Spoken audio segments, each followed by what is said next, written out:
Pour les autorités polonaises, c'est bien un missile de fabrication russe qui a tué mardi en fin de journée 2 personnes sur son territoire, à proximité de la frontière avec l'Ukraine.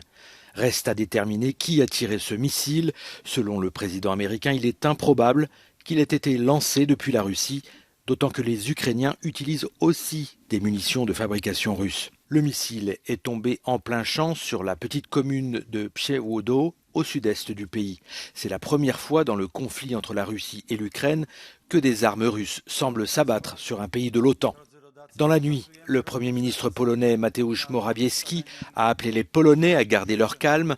Tant que les faits n'auront pas été établis, le président polonais a déclaré de son côté que l'incident pourrait être isolé. En attendant, le Conseil de défense polonais, qui s'est réuni en urgence mardi soir, a décrété l'état d'alerte renforcé. Les précisions du porte-parole du gouvernement polonais. En lien avec la situation actuelle que nous avions prévue, des procédures ont été mises en œuvre, notamment, entre autres, nous venons de décider d'augmenter la préparation de certaines unités de combat et d'autres services en uniforme dans notre pays. De son côté, le ministère russe de la Défense a qualifié cette affaire de provocation.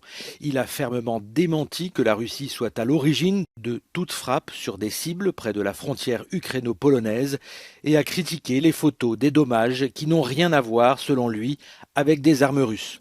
Face à la gravité de la situation, les ambassadeurs de l'OTAN doivent se réunir ce mercredi à la demande de la Pologne sur la base de l'article 4 de l'Alliance. L'article 4 permet aux membres de soulever des questions liées à leur sécurité. L'article 5 prévoit quant à lui qu'une attaque armée contre un membre de l'OTAN est une attaque contre tous les membres de l'Alliance.